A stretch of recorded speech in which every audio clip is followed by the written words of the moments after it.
Abu Hurairah dia daripada golongan Ad-Dausi ataupun Ad-Dusi, iaitu daripada satu kabilah yang bukan asal daripada Mekah.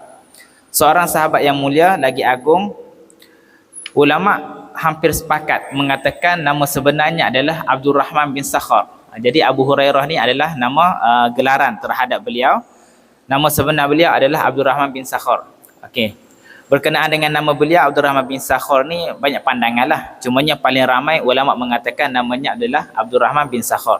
Nama beliau sebelum beliau memeluk Islam, nama beliau adalah Abdul Syam ataupun hamba kepada matahari.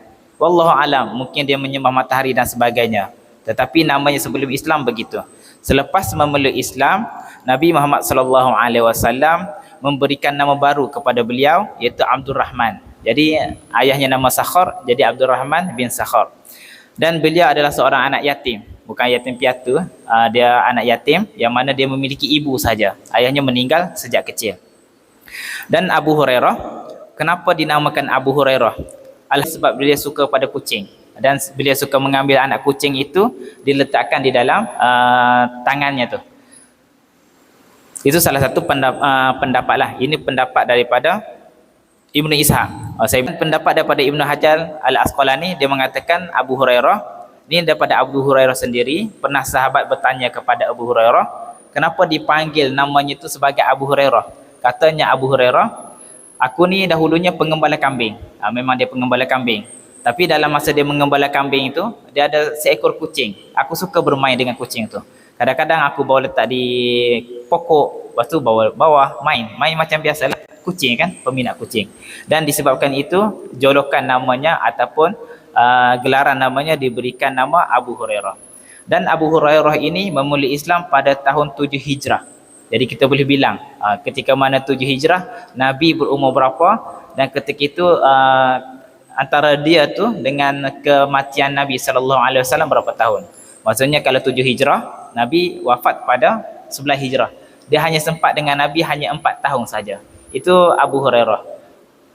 Dan Abu Hurairah ini memulai Islam disebabkan dakwah daripada seorang sahabat namanya At-Tufail bin Amr Ad-Dausi. Sahabat dia sendiri dalam golongan beliau juga ataupun kabilah beliau, yang mana At-Tufail ni dia anak kepada pengetua ataupun ketua kampung.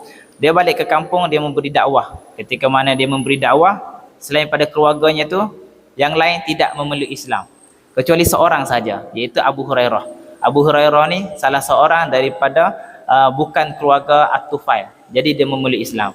Walaupun begitu, kita boleh lihat At-Tufail ni nama tidak terkenal. Kita tidak berapa kenal dengan At-Tufail. Tetapi pahala yang diterima oleh At-Tufail ni terlampau banyak. Kenapa saya katakan begitu? Hadis sekarang yang kita baca, yang kita belajar, kebanyakan daripada Abu Hurairah. Dan Abu Hurairah memeluk Islam disebabkan dakwah At-Tufail bin Amr. Kita boleh lihat macam mana At-Tufail ni menimang pahala yang dibuat oleh Abu Hurairah itu sendiri.